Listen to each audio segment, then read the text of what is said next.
Welcome back to another episode of the Braun Performance and Rehab Podcast. Joining me today is Brynn Bowen.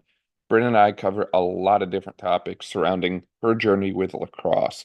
We talk about her high school journey, her college experience, her freshman year red shirt. We talk about her team environment, her social media. We talk about a little bit of everything in this episode. It was a lot of fun, and I really appreciate Brynn's time. Episodes like this are made possible by ISOFIT and Oro Muscles, the official sponsors of the Braun Performance and Rehab Podcast. Enjoy. Brynn, welcome to the podcast. I'm super excited to work with you today. Thank you so much for being here. For people who aren't familiar with you and your backstory as it relates to lacrosse and all the amazing stuff you're doing down there at ODU now lately, would you mind filling them in a little bit about who you are and what all you do? Yeah, of course. So I am a redshirt sophomore at Old Dominion, and I am a goalie on the field. I'm currently studying sports management, so that's exciting. I'm hoping to graduate next fall too. Graduated early, and then as far as on the field, I redshirted my freshman year, so this is only my second year really playing on the field. Otherwise, I can do everything else, obviously. Yeah, I went through that, and then yeah. First off, you said you redshirted freshman year. What led us to redshirt freshman year that way? It was kind of unexpected, and honestly, like, I can't take any credit for the idea. Like, my coaches brought it to me. Like, I was a freshman sitting behind two older girls, like senior and a sophomore, or senior and a junior, that had a lot of playing time under them. So the best route for me was really that, and my coaches saw it before I did, and I'm really thankful that they brought it up and like gave me the opportunity to do so, because like now I feel so thankful that I have that extra year and that I didn't waste time on the field my freshman year when I wasn't really experienced, and I just got to like see how game days go, how pregame practices go from a different perspective, and not like having to worry about, oh, like, am I getting playing time? Like, because that wasn't even an option. So like it really allowed me to like step back and be in a place that I personally have never been in before.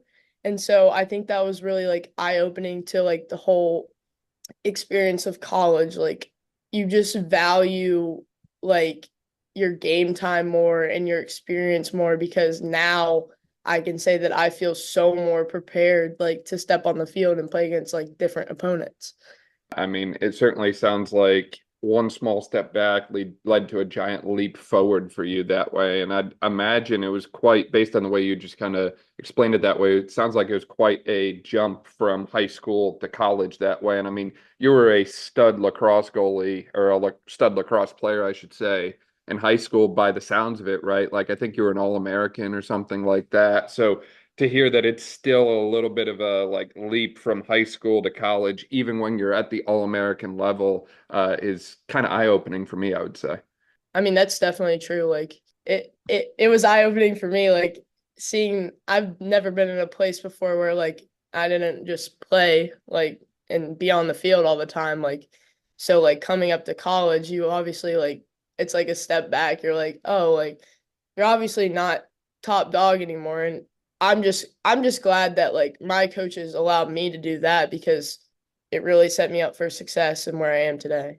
Yeah, it kind of gave you like an opportunity to kind of put your head down and just focus on the grind and the training and understand the new team environment, I would imagine. Is I think that there's a lot of different factors that go into the transition from high school to college. And typically what I've seen, and I'm assuming some of these might be true for you that way, is there's a change in workload as far as how much you're doing. There's also a change in the intensity of that workload. And, the days where you bring it, you really bring it, because now instead of, maybe there's like one or two other really good players on your team, studs, standouts that way. You've got a whole team of the best athletes from high school going against you 24/7 that way. So I think that there's a bit of a transition there, but also the transition just from the fact it's a new environment, it's a new area, a new team. Like a lot of times, if you're in high school, you play with the same team, the same group together for 4+ years.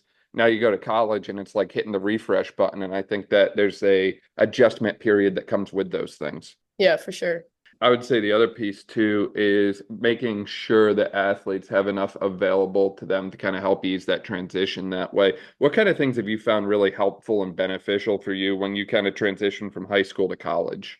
The biggest things for me were like leaning on the older girls on my team. Like I also like I came into a team that was like very older. Like we didn't have a lot of younger players. Like my class was 10, but like we still had a lot of that older leadership and like girls. And so when I came onto the team, I like kind of was just like drawn to that and how I could tell that they were like just natural leaders in what they do. And like obviously I mean, they had so much experience. It was like any situation or like problem that I ran into, whether it was like in lacrosse or in life, like somehow they knew what to do. And like that was just amazing for me. And like that that is what I really like leaned on.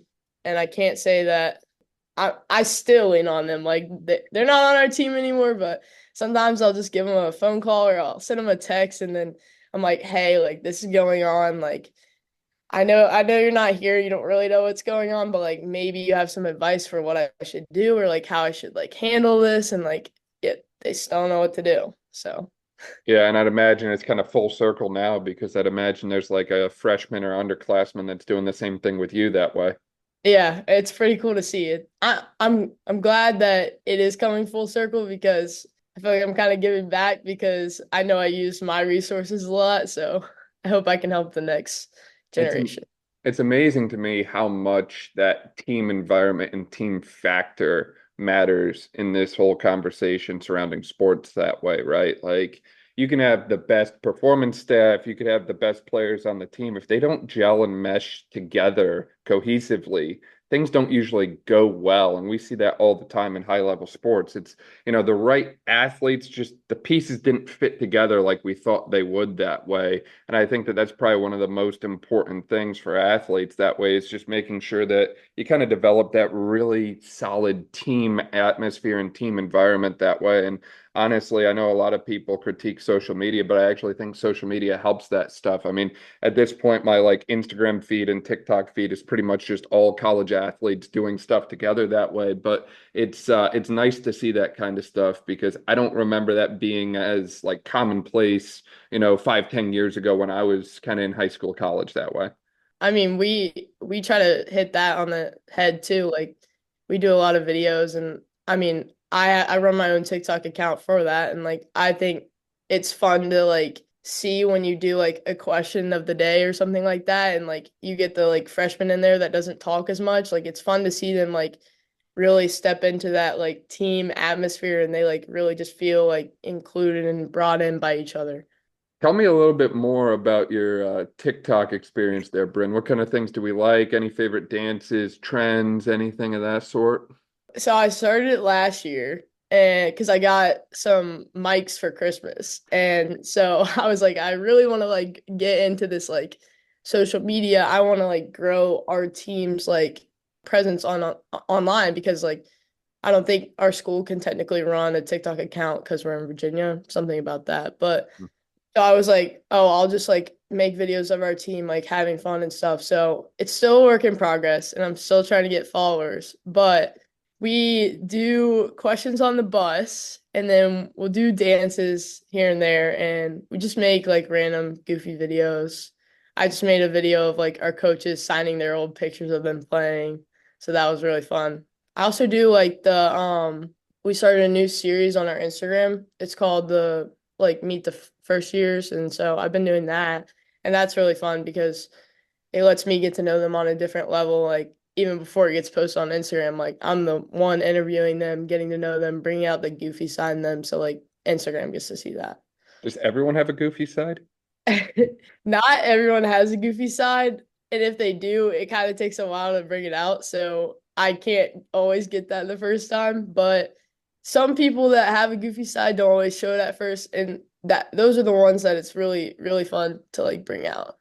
It's so interesting. You kind of bring up the concept of running social media channels and that sort of thing that way. Is I think that's kind of like the next big emerging thing for athletes that way. And I mean, obviously, that's how I tend to find a majority of the athletes that I work with through the podcast that way is the power of Instagram and so on that way. Is that kind of where you're headed in the future that way? I know you mentioned that you're majoring in sports management that way. Is the plan to kind of like work more on the sports social media side, or where are we heading with that? Yeah, so I have really thought about it, and that is something I'm considering.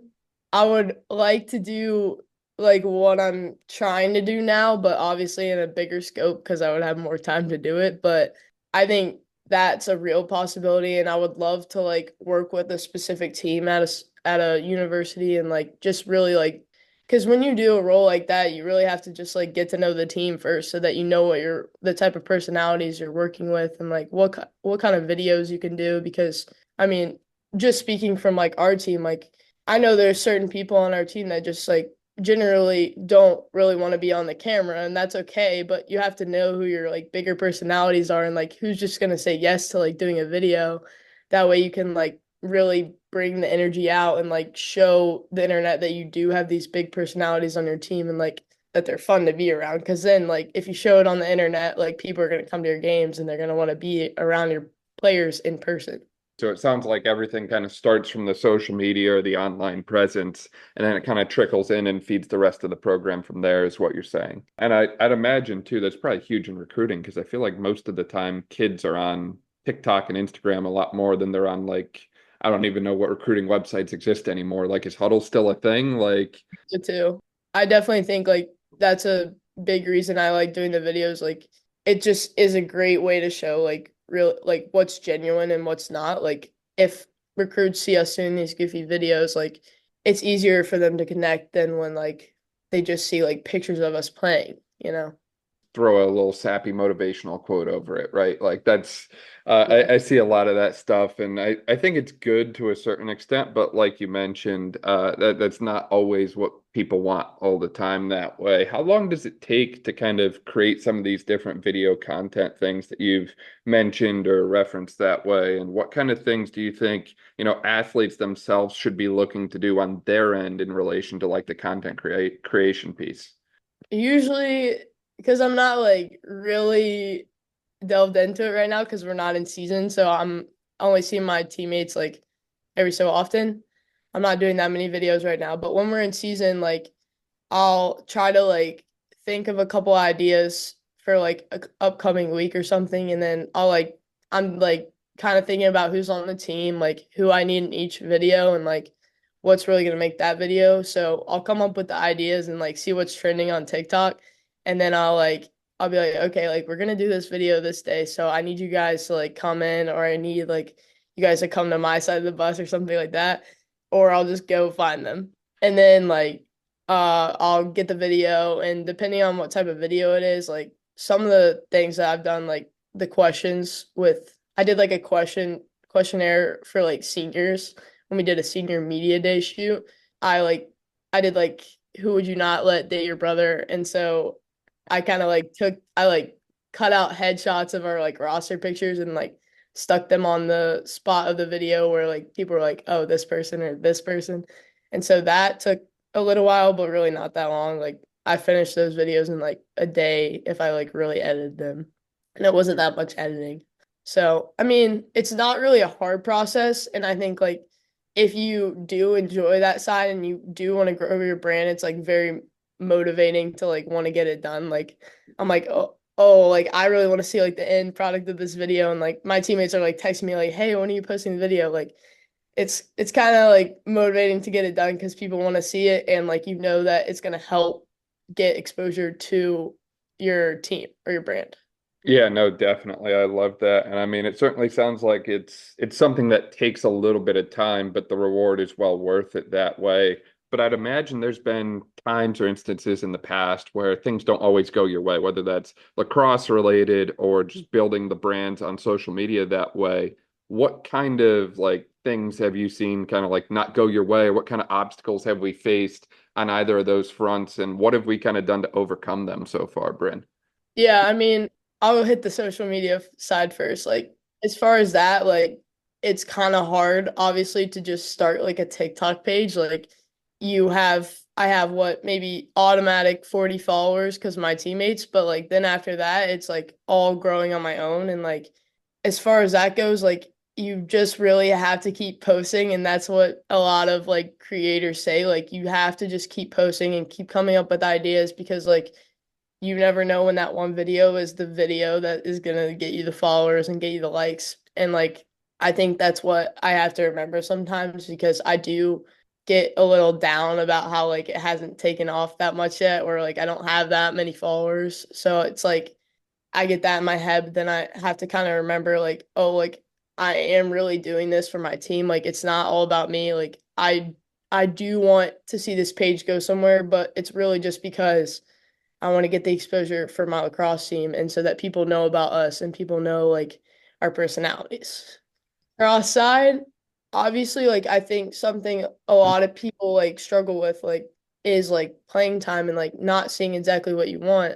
And I think that's something that I've struggled with. Like it's hard to not struggle with. I was behind an amazing goalie last year. Like she when I could actually play, she was my best friend and we got along so well and like our connection in goalie world was amazing. Like we supported each other and I would always support her, but it's still an inner struggle to like not want that for yourself. And that's like I know a lot of people do struggle with that because it's just like not everyone's gonna play every game. And so you have to kind of get past that by being like, I may not be playing, but the person who's in is like succeeding for our team and like they are making plays and like doing all of this and like it is getting our team to the point of winning. So like no matter what, even if I'm on the field or not, like it's about the team success. Like it goes hand in hand with the social media. Like you have to kind of forget yourself in the situation. Like you do, you're always gonna want like personal goals and personal gains, but like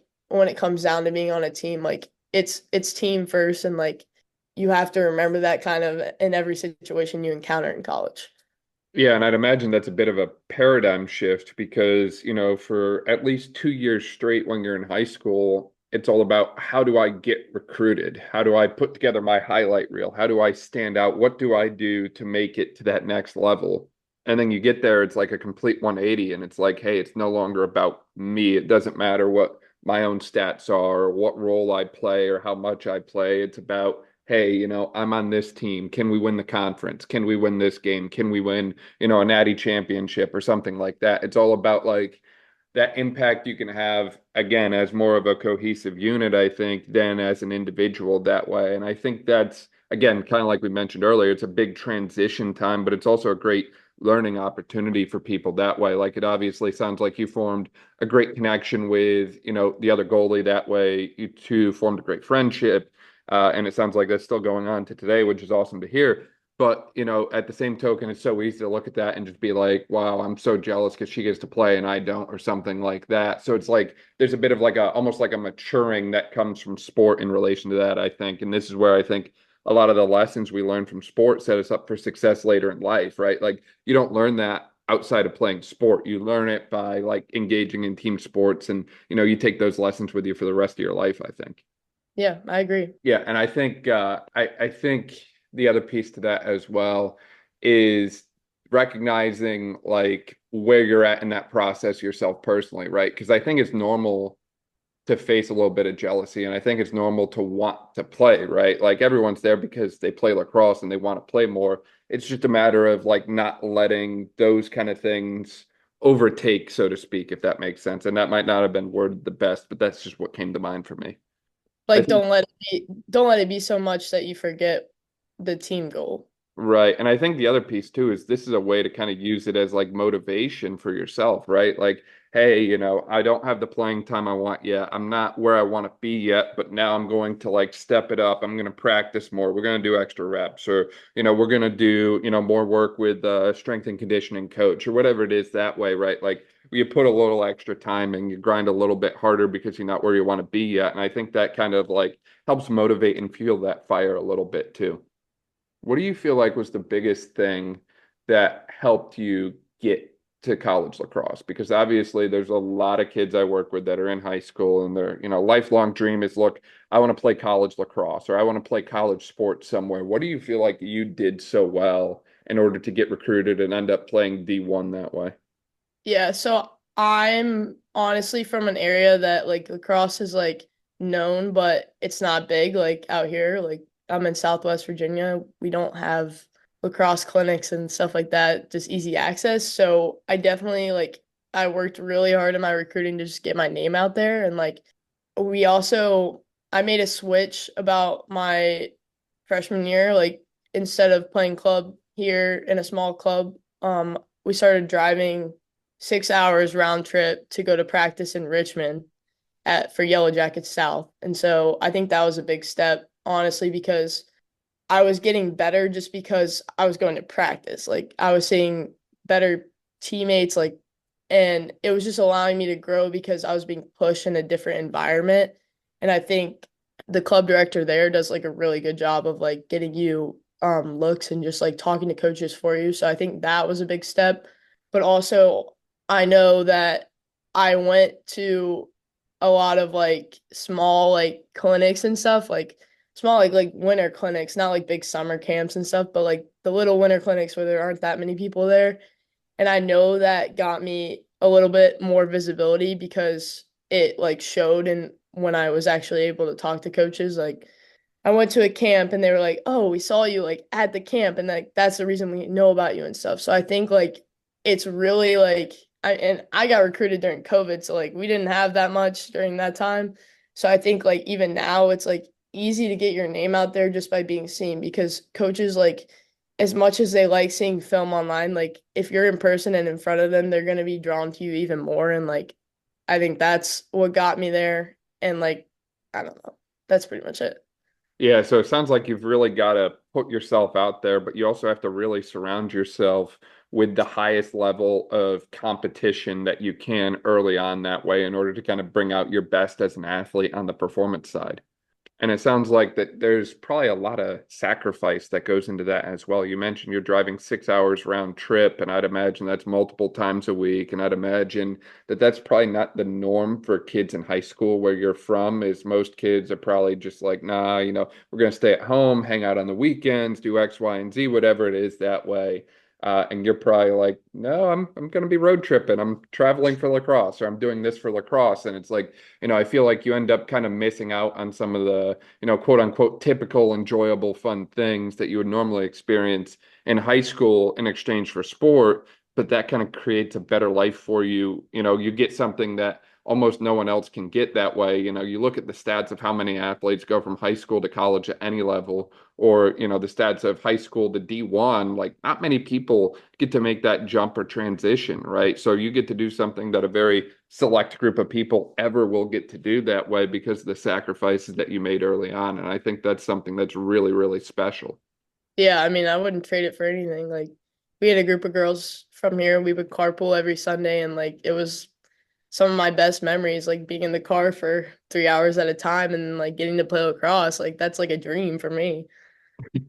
It's crazy, and I feel like that kind of sets you up for success too, at that, quote unquote next level, right? Because I feel like you guys are probably on the road quite a bit. I love that, like, Virginia Beach, Norfolk area. I've been down to ODU multiple times in the past, but I've noticed that there's nothing overly close to that area. If you want to go to PA, if you want to go down to the Carolinas, wherever it is, like, you're traveling, and I feel like exposing yourself to that kind of lifestyle early on makes it easier when you're at that, next level, so to speak. Yeah, I mean, as far as the spring season, I can't disclose any too great big secrets, but I think we have a lot of away games. So I hopefully that plays in my favor this year because I'm used to the traveling and all of that. Yeah, you're kind of built for it that way. What kind of other advice would you offer to athletes who want to be recruited and want to make it to that next level? This question kind of comes up a lot in our like when we do player panels at our clinics and stuff. So my biggest advice is always just like be yourself and stay true to you because you can't compare yourself to somebody else going through the same process, even though it's the same process. Like I always like knew that like my position, I'm a goalie, like that's a position that not every team wants every year. So like I have to know that the midfielder that's standing next to me on my club team, like her recruiting process is gonna look a lot different just because of her position. And it's also going to look a lot different because maybe she's like 4 inches taller than me or something like that. Like you just have to realize that your recruiting process is always going to be different than everyone around you, and that's for the best of ways. Like I don't think anyone is meant to go to the same school or like to all everyone to all go to the top schools because like why would you want to do that? Like it's just so obvious when you get in the recruiting process what's meant for you. Like I hadn't heard that much about ODU before the recruiting process, and like obviously like as soon as I stepped on campus, like I kind of felt a connection and I was like, whoa, this is weird. Like this is what my friends have been telling me about, but like I wasn't really expecting to like feel it so instantly. And then like when I felt it, I was like, oh, this makes sense. And like it will just make sense. Like, and then you won't be questioning like while your friends getting looks at other schools and like because you'll know what's meant for you will come to you. And it's just like it's really cool to see. You didn't grow up going to like Virginia Beach or anything, really? Like, I feel like that's That's why, like, far.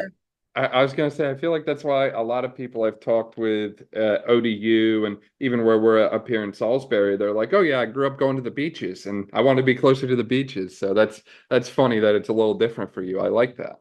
I mean, it's pretty far. I go about 5 hours to school from here. So My drive home for me now is about the same. And every time I'm just like, man, do I really want to make that drive? Like, how long is it? I'm always glad I do, but it's just like I gotta work up a little extra motivation to make that, 5, 6 hour trip one way that way. So I can really understand what you're saying with that. How yeah. important do you feel all of the, typical physical stuff that we think of when we hear the term college athlete is for you there, Brynn? Like if we think about strength and conditioning or like recovery work with like PT, AT, chiro, sports massage, whatever it is that way that you'll do, how important do you feel like that kind of stuff is for you? And is that like a real big priority or is that something that you just don't feel carries over as well? Before college, like I wasn't really that big into like lifting and stuff like that because just like you don't generally like have to in high school and like I didn't really have to like run or anything like outside of like the sports that I was doing. So I think like it was definitely a big change of mindset, but like for me when I got into college, like I kind of like loved the lifting and like the running because like the way that we run our strength program, like our strength coach lets us see like our results each week and like he's really driven on results and like PRs and like getting faster on your 20-yard sprint. Like we just tested before we left and like a lot of girls made progress. And so I think when you have like hard evidence, it's more motivating because like as an athlete, like and a person that runs on numbers, like that's how I work. Like it's easier to be motivated when you have such physical like growth and like that is what has that's what's like started to push me further, but then like I kind of got into it myself and like I really wanted to just see like physical growth. Like I wanted to be stronger on the field and faster on the field so that like I wasn't limited in what I could do. So I think that's something that I kind of grew into, not something I ever really started out just like straight doing. And I think that piece was really led by like the kind of lifts we do and the kind of runs we do and like how we measure it. And then like as far as the physical like therapy and AT side, like I did like go through a couple of like I mean, I've been through a couple minor injuries. Like being a goalie, I get hit a lot. So I feel like goalies are always beaten up and bruised every time I see them.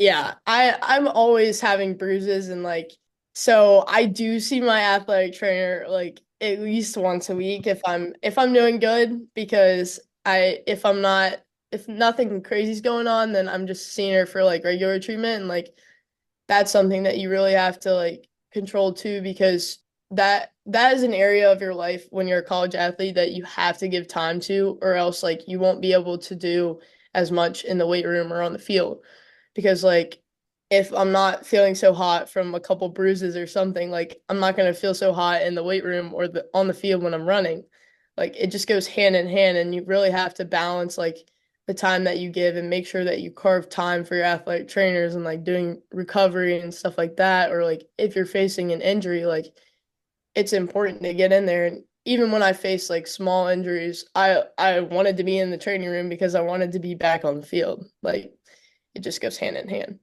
Yeah, no, I absolutely love that. I mean, just to kind of run it back, I feel like a lot of times athletes that are, going from high school to college or first year of college, it's really a lot of times their first exposure to like organized strength training when they get to college, I've found is a lot of times they miss that when they were in high school or, they had something, but it was just kind of like same thing that everyone else at their high school was doing, like a class or something like that, and it wasn't really tailored to them. So I think it's awesome that you're able to get that exposure and experience, but also the transformative effect that that can have on an athlete when it's done correctly, right? Like I love it when athletes tell me they want to get faster, they want to get stronger, they want to, they're not afraid to like train hard in the weight room and that sort of thing. I think for a long time there's almost like this like stigma that came around the weight room and what it was going to do for sport that way. And I know that a lot of the female athletes that I work with from a PT standpoint, they're always a little bit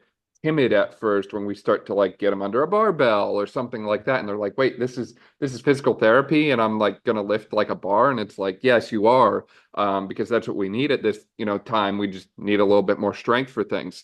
So I think that, that effect can really be positive and transformative. But again, I think it's got to be done right because I think it can really very easily just beat someone down and leave them there. And I also think that it could like kill someone's self-confidence if you don't do it correctly. And what I mean by that is, if I have take a girl that I work with and she's not very good at cleans. She just not good at Olympic lifting. She never has to Olympic lift, but maybe I just like programming them. Well, if I just give her Olympic lifts every time and it's something she's terrible at and she just doesn't want to get better at it, I'm just like knocking her down, knocking her down, knocking her down. Like I think that there's a time and a place to give people stuff that they don't like, but by the same token, you have to balance that with things that they do like, right? Like I kind of let athletes that I work with pick whatever squat variation they want to go with. I could really care less if they prefer back squat or front squat. Either one is going to work for what I need. So I just kind of let them pick, hey, you do you. And if that works, then I'm happy with it. So I think that giving a little bit of choice and autonomy in there. And then obviously you mentioned about the competitive element. I think the more you can kind of gamify it a little bit, the better off everyone's going to be. I've kind of gone through and created like Excel profiles for different people that I work with. So it almost gives it more of like a video game type feel, like what are they called? FIFA, Madden, those kind of things that way. So the kids love that and they always buy in when they can kind of see like where the ratings are and how they compare to other athletes and that sort of thing that way. So I think that's great. And I love your point too on actually seeking like ATPT, whatever kind of care that way, even when it's like I'm not like out because like I tore my ACL. It's like, hey, maybe this is going to be a little bit of like preventative work, or hey, maybe there's just like some general soft tissue irritation that comes with, getting smacked with a really hard lacrosse shot. Because I feel like you goalies are always putting your body on the line to make a save that way. And I know that you've got like that pair of like gray sweatpants or whatever on to like protect your legs, but it's not doing jack.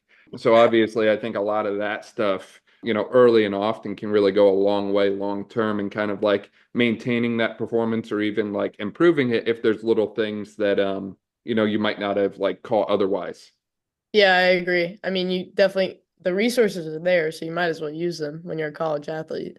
I always say they're not free, but they're included in whatever you're paying. So Yeah. take advantage of that. I definitely think that's a good thing. And I also think from, past experience working with athletes at ODU, I believe y'all have like a mental health provider on campus too, which I think is always good to have something to kind of address the whole person a little bit more holistically that way. Obviously, the physical is important, but the mental is just as important in my opinion.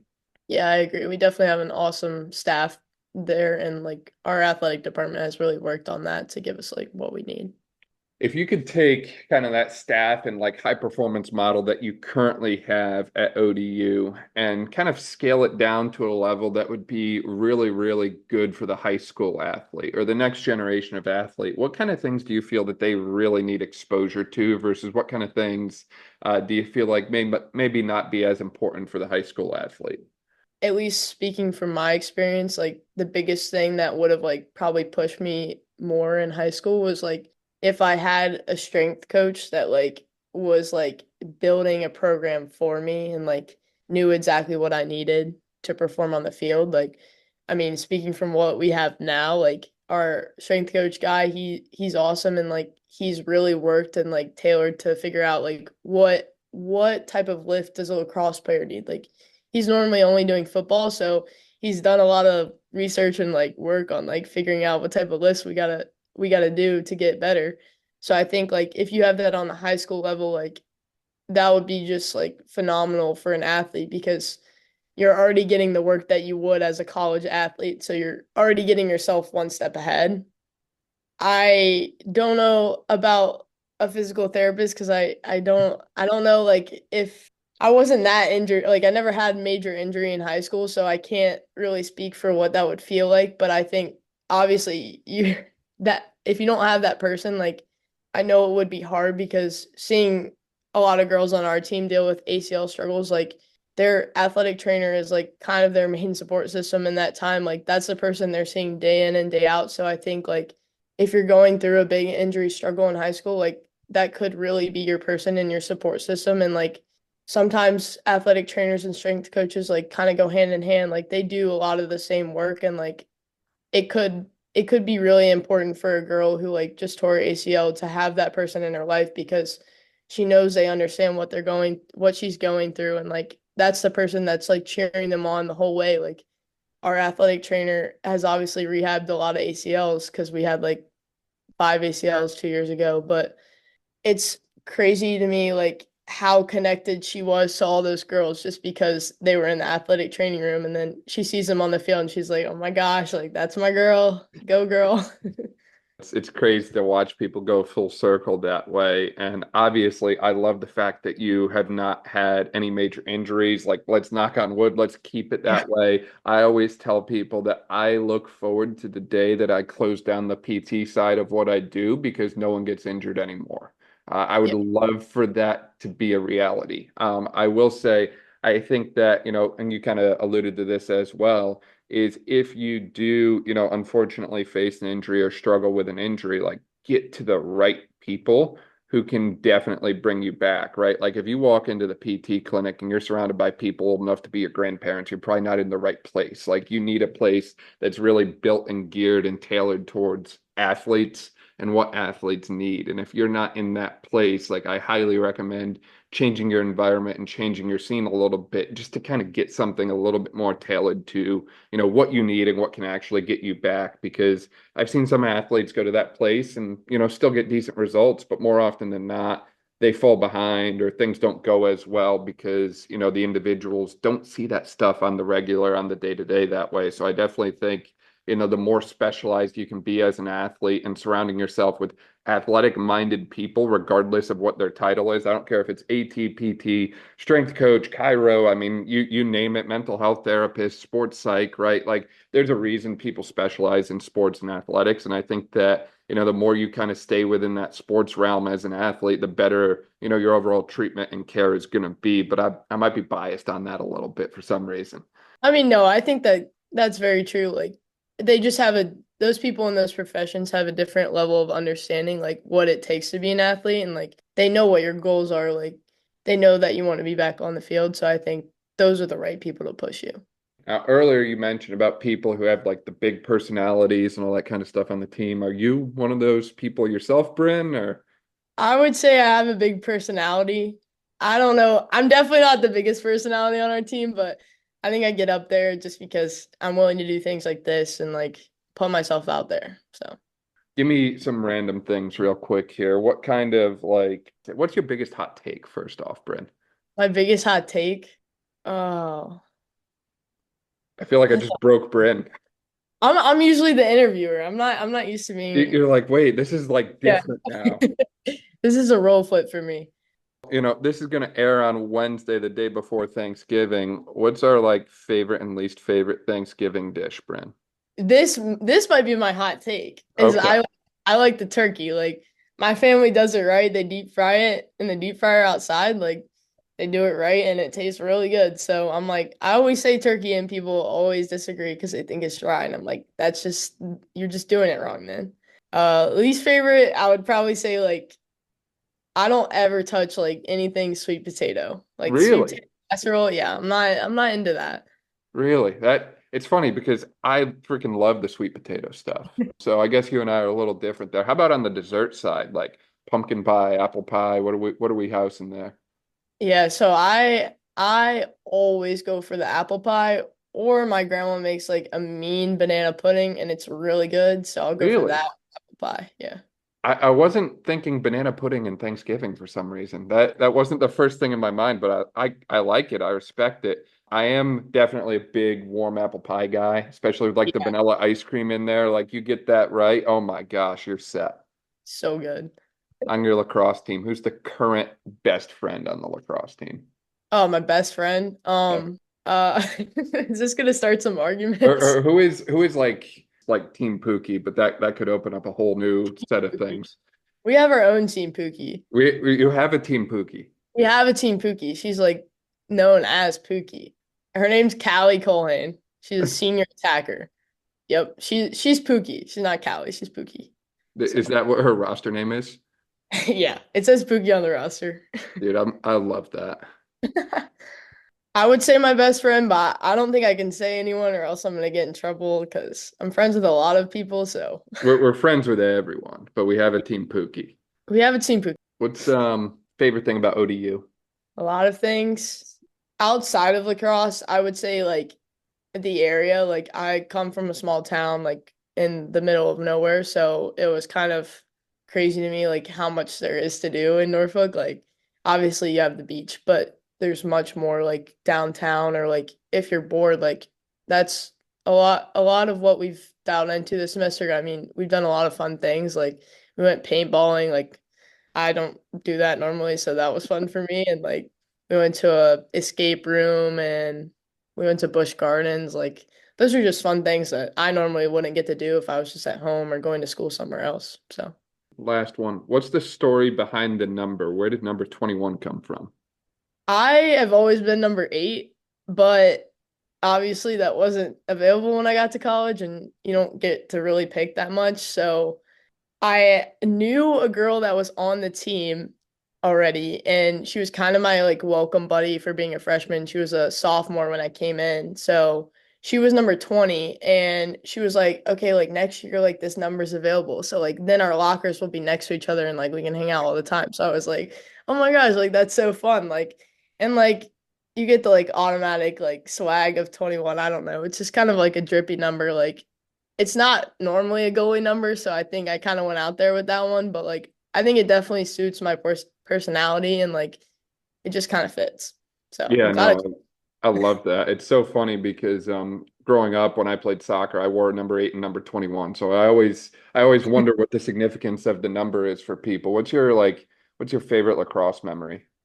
I think a really good memory I have is like when I first started, like I went to our high school's camp. I was probably in like second or third grade, and like it was like a summer camp, and like the girl that was in high school at the time like was basically like the goalie coach, and like I had never played goalie before, but like the goalies didn't have to run the warm-up lap because that's when they got warmed up. So I was like, oh my gosh, like yeah, that's it for me. Like and then like I just really got to work with her, and like she made it so fun. That's kind of what like really drew me to it. And so I'm fond of that memory because I'm not only like friends with her, so it's like a good memory for us, but it's also just a good memory of like where you started and how small it really is.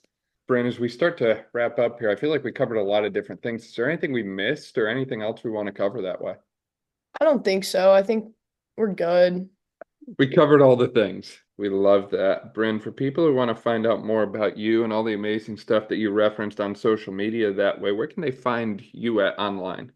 So my Instagram is Brynn.Bowen, and then you can always find me on OD Lacrosse's Instagram. I'll be there doing stuff. So Always behind the camera, though. I've been in front of the camera a little bit this semester, so it's I'm getting the different roles. I'm behind the camera on my TikTok, which is I think it's Bbo 21 or something like that.